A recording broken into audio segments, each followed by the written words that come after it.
Hello, good morning. आज हम पढ़ेंगे वाउचेरिया। वाउचेरिया जो है इसका systematic position, class Chlorophyceae, Siphonales order, family Vaucheriaceae and genus Vaucheria. तो ये जो वाउचेरिया है ये फ्रेश वाटर एल्गी है and mostly it is found, they are also found, fresh water तो आई है but it is also found on moist soil, जो गीली मिट्टी होती है उसके ऊपर भी पाई जाती है, in the form of green mats. ऐसे लगता है हमें जैसे हरी हरी कोई मैट या चादर सी इसके ऊपर बिछी हुई है।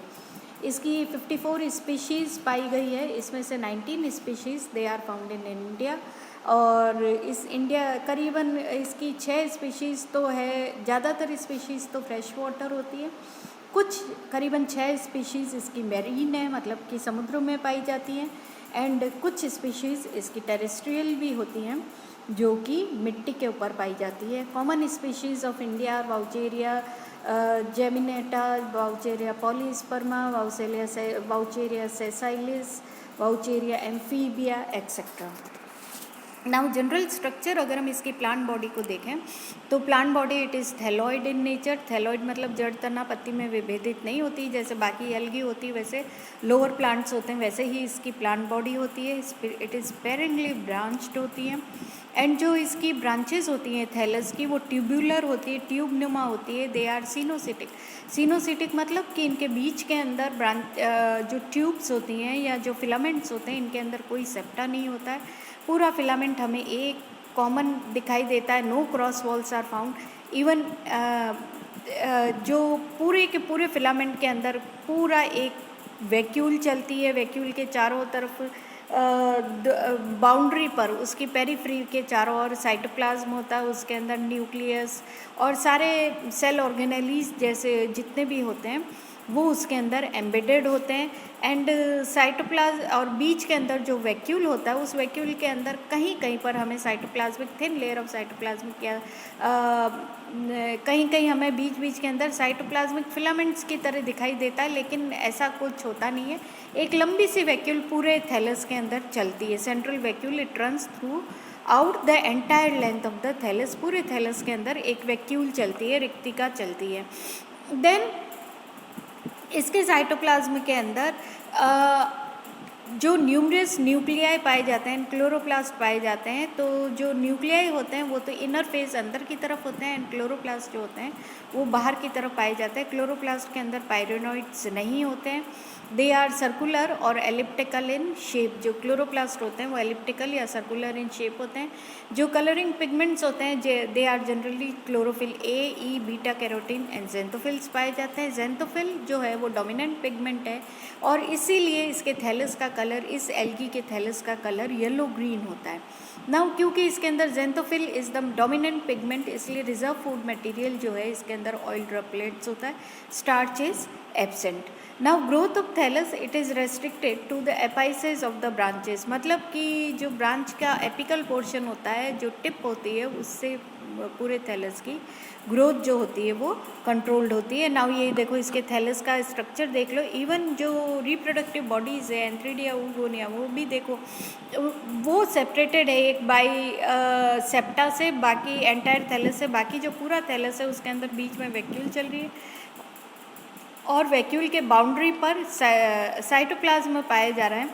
साइटोप्लाज्म के अंदर तुम्हें ऑयल ड्रॉपलेट्स दिखाई देगी। सेल वॉल जो है वो it is made of cellulose and pectin की बनी होती है सेल वॉल। क्लोरोप्लास्ट पाए जाते हैं अबंडेंट इसके अंदर, ठीक है।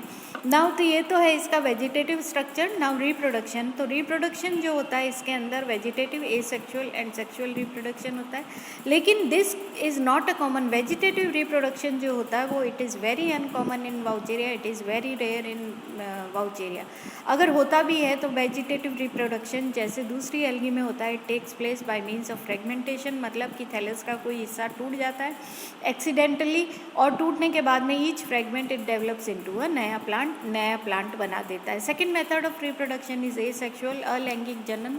अलैंगिक जनन जो होता है वो जूस्पोर और एप्लेनोस्पोर्स के द्वारा होता है। Zoospores they are it is large solitary बड़े होते हैं एंड सॉलिटरी मतलब सिंगल होते हैं ज़ूस्पोर्स ड्यूरिंग, और इनका जो डेवलपमेंट होता है वो फिलामेंट के अपेक्स पर होता है। जो फिलामेंट होता है थैलस की बॉडी का उसके टिप वाले पोर्शन में होता है। At the time of development of zoospore क्या होता है, फिलामेंट की जो टिप होती है वो स्वेल्स अप, वो फूल जाती है।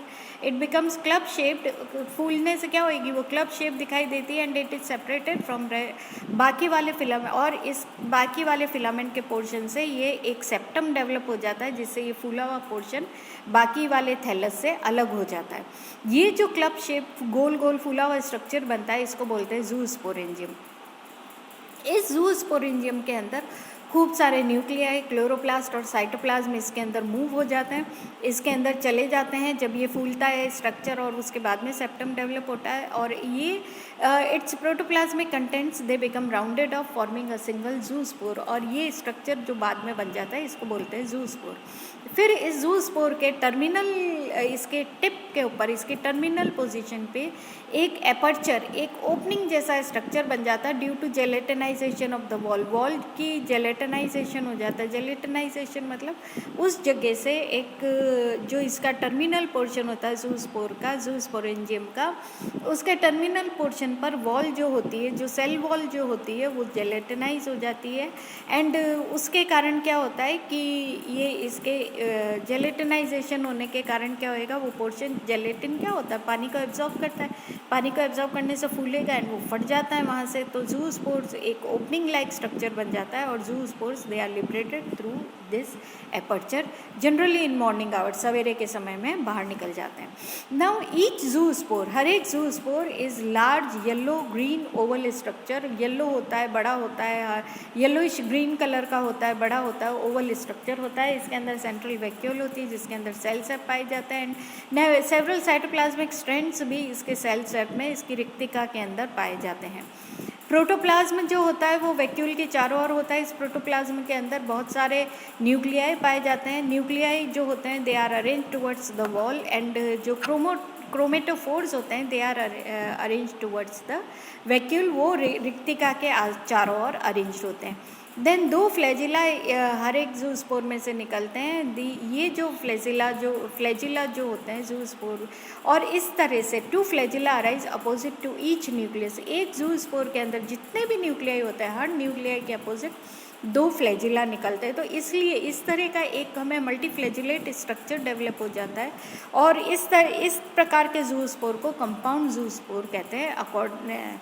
फ्रिश गेव दिस टर्म कंपाउंड ज़ूस्पोर। इस तरह के ज़ूस्पोर के लिए फ्रिश ने कंपाउंड ज़ूस्पोर टर्म काम में ली 1948 के अंदर। Then flagella of a pair are heterokontic and whiplash type. और ये जो फ्लैजिला जो होते हैं इसके अंदर जो एक पेयर के जो फ्लैजिला होते हैं वो flagella heterokontic and whiplash type के फ्लैजिला होते हैं। दोनों फ्लैजिला मतलब they are of unequal length, and they are जो each shorter flagellum of each pair it is directed towards anterior end of the zoospore. Zoospore के anterior end पर shorter flagellum पाया जाता है। माइटोकॉन्ड्रिया जो होते हैं वो पेरिफेरल लेयर, साइटोप्लाज्म की जो परिधीय लेयर होती है उसके अंदर पाया जाता है। उसके अलावा फैट बॉडीज़, प्लास्टिड्स, ये भी साइटोप्लाज्म के अंदर पाए जाते हैं। Chlorophyll has been reported, chlorophyll भी ज़ूस्पोर्स के अंदर पाया जाता है। दीज ज़ूस्पोर्स, ये बनने के बाद में ज़ूस्पोर्स करीबन 5 से 15 मिनट तक स्विम करते हैं, and then they germinate without undergoing any other significant resting period. Swim करते थोड़ी देर, 5 से 15 मिनट तक स्विम करते हैं, और फिर वो ज़ूस्पोर क्या करते हैं, वो आकर के ज़ूस्पोर किसी सबस्ट्रेटम पर सेटल हो जाता है। सेटल होने के बाद में उसका वो अपने फ्लैजिला को विड्रॉ कर लेता है। विड्रॉ करने के बाद में secrets a thin wall around itself. इसके चारों ओर एक पतली सी भित्ति का निर्माण हो जाता है, और जर्मिनेशन स्टार्ट्स इमीडिएटली, और इमीडिएटली ज़ूस्पोर जर्मिनेट करना शुरू कर देता है। जर्मिनेशन के टाइम में क्या होता है, इस ज़ूस्पोर से काफ़ी सारे ट्यूबुलर आउटग्रोथ्स निकलते हैं, ट्यूब नुमा स्ट्रक्चर, संरचनाएं बाहर निकलती है, विच फाइनली डेवलप इनटू, वो संरचनाएं फिर अल्टीमेटली एक नए थैलस का निर्माण करती है। सेकेंड मेथड ऑफ ये एसेक्सुअल रिप्रोडक्शन है जो है वो है बाय मीन्स ऑफ एप्लेनोस्पोर्स। एप्लेनोस्पोर्स जो हैं ये जनरली टेरेस्ट्रियल फॉर्म्स के अंदर पाए जाते हैं। दे आर प्रोड्यूस्ड इन जिस स्ट्रक्चर के अंदर एप्लेनोस्पोर बनते हैं उसको बोलते हैं एप्लेनोस्पोरेंजिया। और ये एप्लेनोस्पोरेंजिया जो होते हैं ये भी लेटरल ब्रांचेस के टिप्स पर पाए जाते हैं, उनके एकदम सिरे वाले पोर्शन पर पाए जाते हैं। Protoplast of sporangium is changed into aplanospore. हर एक स्पोरेंजियम का जो प्रोटोप्लास्ट होता है वो कई सारे एप्लेनोस्पोर्स के अंदर बदल जाता है। एप्लेनोस्पोर जो होते हैं वो नॉन मोटाइल स्ट्रक्चर होते हैं, ठीक है, उनके ऊपर कोई फ्लैजिला नहीं पाया जाता है। इनका जो स्पोरेंजियम होती है उसकी स्पोरेंजियल वॉल रप्चर करती है और ये एप्लेनोस्पोर्स बाहर निकल जाते हैं। These aplanospores they develop into a new plant. इन एप्लेनोस्पोर से फिर नया प्लांट बनता है। इनसे जो नया प्लांट का फॉर्मेशन होता है वो दो तरह से होता है, direct development and indirect development. Direct development अगर होता है तो इसके अंदर क्या होता है, aplanospores they directly germinate to form new plant, सीधा का सीधा वो जर्मिनेट करके नया प्लांट बना देते हैं। और इनडायरेक्ट डेवलपमेंट के अंदर क्या होता है, ड्यूरिंग एक्सट्रीम डेसिकेटिंग कंडीशंस, जब पानी की कमी होती है और या फिर जब लो टेम्परेचर होता है तो क्या होता है, thin wall divides the contents of aplanospores into एक जो एप्लेनोस्पोर का एंटायर कंटेंट होता है वो छोटे छोटे पार्ट्स के अंदर डिवाइड हो जाता है by the formation of thin walls. छोटे छोटे भित्तियाँ बन जाती हैं एंड थिन वॉल बन जाती है एंड जो इसका एंटायर कंटेंट होता है छोटे छोटे पार्ट्स के अंदर डिवाइड हो जाता है। Each part it develops cyst और हाइपनोस्पोर, और हर एक पार्ट जो होता है इट डेवलप्स वो फिर एक सिस्ट फॉर्म करता है या इन स्ट्रक्चर्स को बोलते हैं hypnospores. This stage of Vaucheria it is called Gongrosira stage as it resembles the algae Gongrosira. और ये वाली जो स्टेज होती है वाउचेरिया की इसको बोलते हैं गोंग्रोसीरा। और इस तरह से छोटे छोटे बहुत सारे मल्टी न्यूक्लिएट स्ट्रक्चर्स बन जाते हैं इसके अंदर, सिस्ट लाइक स्ट्रक्चर्स, गांठे जैसे स्ट्रक्चर्स बन जाते हैं। एंड इसलिए ये जो स्ट्रक्चर होता है वाउचेरिया का ये एल्गी गोंग्रोसाइरा एल्गी जो होती है उससे रिजेंबल करता है और इसलिए इसको गोंग्रोसाइरा स्टेज भी कहते हैं। फिर क्या होता है, the cyst ruptures in favourable condition, protoplast comes out by amoeboid movement and this protoplast it becomes spherical, secretes a wall and it germinates into a new filament. फिर उसके बाद में जब फेवरेबल कंडीशंस आती है तो इसकी वॉल रप्चर होती है, प्रोटोप्लास्ट बाहर आता है, फिर बाहर आने के बाद में प्रोटोप्लास्ट सर्कुलर हो जाता है, इसके चारों ओर नई वॉल बनती है and it germinates and it forms a new plant, ठीक है। देन तीसरा मेथड ऑफ रिप्रोडक्शन जो वाउचेरिया में दैट इज लैंगिक जनन या सेक्सुअल रिप्रोडक्शन। वाउचेरिया के अंदर जो सेक्सुअल रिप्रोडक्शन होता है, लैंगिक जनन जो होता है वो एडवांस्ड oogamous टाइप ऑफ लैंगिक जनन होता है। इट इज़ होमोथैलिक, वाउचेरिया जो होती है वो होमोथैलिक होती है। मेल रिप्रोडक्टिव ऑर्गन को एंथ्रीडिया बोलते हैं, फीमेल रिप्रोडक्टिव ऑर्गन को ऊगोनिया बोलते हैं। ऊगोनिया जो होते हैं वो साइज़ के अंदर बड़े होते हैं, they are sessile, they can be sessile और दे कैन बी स्टॉक्ड भी हो सकते हैं और उनके स्टॉक नहीं भी हो सकती है। And they all are found on they both are found on special reproductive branches के ऊपर ये बनते हैं। नाउ पहले डेवलपमेंट ऑफ एंथ्रीडियम। तो एंथ्रीडियम जो होता है it is a mature antheridium, it is stalked structure, मतलब उसके नीचे एक छोटी सी स्टॉक होती है या एक डंडी लाइक स्ट्रक्चर होता है। It is cylindrical, tubular and hook shape, ये हुक शेप का होता है, सिलिंड्रिकल होता है, ट्यूब्यूलर होता है। एंड जो डेवलपमेंट एंथ्रीडियम का होता है इट स्टार्ट्स बिफोर, वो एंथ्रीडियम का डेवलपमेंट ऊगोनिया के डेवलपमेंट से पहले होता है। एंथ्रीडिया जो होता है वो क्लब शेप्ड होता है और ये भी एपिक जो ब्रांचेस होती है, शॉर्ट ब्रांचेस, उनके अपेक्स पर इसका फॉर्मेशन होता है। क्या होता है उस ब्रांच का, वो थोड़ी सी जो ब्रांच होती है वो बाकी वाले फिलामेंट से due to formation of septum कट जाती है और वो branch antheridium forms a hook, फिर उसके बाद में वो हुक लाइक स्ट्रक्चर बनता है। The protoplast of antheridium it is divided, और जो इसका प्रोटोप्लास्ट होता है वो it is divided into many uninucleate parts के अंदर डिवाइड हो जाता है।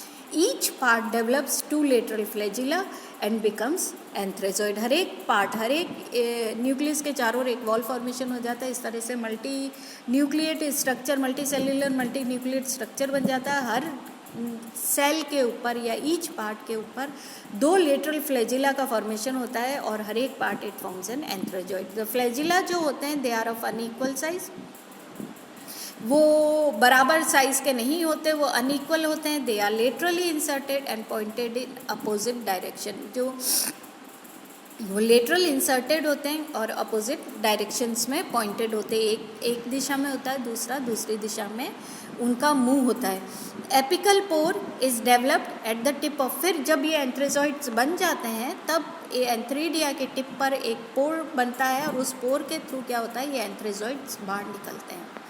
Now oogonia it is produced near the antheridia on the same filament. Oogonia का जो डेवलपमेंट है वो एंथ्रीडिया के पास में होता है एंड सेम फिलामेंट पर होता है डेवलपमेंट ऑफ, लेकिन इसका जो डेवलपमेंट होता है वो एंथ्रीडिया के डेवलपमेंट के बाद में होता है। Oogonia they are produced on short lateral branches, और जब इनका फॉर्मेशन होता है तो जो जिस ब्रांच पर ऊगोनिया बनना होता है उसकी टिप पर क्या होता है, एक बल्ज लाइक स्ट्रक्चर बन जाता है, टिप उसकी फूल जाती है and large mass of cytoplasm, nucleus, chloroplast वगैरह सब सेल ऑर्गेनेल्स इसके अंदर मूव करते हैं, इसके अंदर इसकी तरफ मूव हो जाते हैं एंड ये जो फूला हुआ स्ट्रक्चर होता है फिर बाद में एक सेप्टम डेवलप हो जाता है और इस फूले हुए पोर्शन को बाकी थैलस के पोर्शन से इसको अलग कर देते हैं due to the formation of that septum. ये multi nucleate protoplast of oogonium it is change, और फिर ये मल्टी न्यूक्लिएट प्रोटोप्लाज्म जो ऊगोनियम का होता है ये entire protoplasm it changes into a single egg या oosphere। ये पूरा का पूरा स्ट्रक्चर एक एग के अंदर या oosphere के अंदर चेंज हो जाता है, ओनली वन। फिर क्या होता है, ये जो मल्टी न्यूक्लिएट होता है इन न्यूक्लियस में से सारे न्यूक्लियाई डीजनरेट हो जाते हैं and only one functional nucleus it remains. उसके बाद में इस ऊगोनिया के ऊपर एक पोर बनता है due to dissolution of wall of oogonia, और इस पोर के थ्रू क्या होता है, ये एंथ्रेजॉइड्स जो होते हैं वो तैरते हुए इसके अंदर एंटर करते हैं थ्रू दिस पोर। काफ़ी सारे एंथ्रेजॉइड्स इस ऊगोनिया के अंदर एंटर करते हैं लेकिन only one egg antherozoid it fuses with the egg and fuses with the egg या oosphere के साथ फ्यूज़ करता है, के न्यूक्लियस के साथ फ्यूज़ करता है। और फ्यूजन के बाद में क्या होता है, जो डिप्लॉयड स्ट्रक्चर बनता है उसको कहते हैं जाइगोट। जाइगोट बनने के बाद में zygote secretes thick wall and it becomes oospore। Zygote अपने चारों ओर मोटी सी वॉल का सिक्रेशन कर लेता है और ये वाला जो स्ट्रक्चर बन जाता है इसको बोलते हैं oospore। Now oospore it undergoes a period of rest. ये oospore फिर थोड़े समय तक तो फर्टिलाइजेशन के बाद में जो oospore होता है वो थोड़े टाइम तक तो रेस्टिंग स्टेज में रहता है, जनरली ड्यूरिंग अनफेवरेबल कंडीशंस। जब फेवरेबल कंडीशंस आती है तो oospore it germinates to produce new filament directly and then फिर ये जो जाइगोट जो बनता है oospore या जाइगोट जो बनता है, ये जाइगोट थोड़े टाइम तो अनफेवरेबल कंडीशंस में तो रेस्टिंग स्टेज में रहता है, देन इट फेवरेबल कंडीशंस आती है तो इसका न्यूक्लियस जो होता है वो डिप्लॉयड न्यूक्लियस जो होता है डिवाइड्स मियोटिकली, 4 हैप्लॉयड न्यूक्लियाई बनाता है एंड वो फिर चारों haploid nuclear 4 haploid number is restored, और फिर वो जो न्यूक्लियाई बनते हैं वो डिवीजन से फिर नया थैलस बनता है। ठीक है, तो this is all about life cycle of Vaucheria.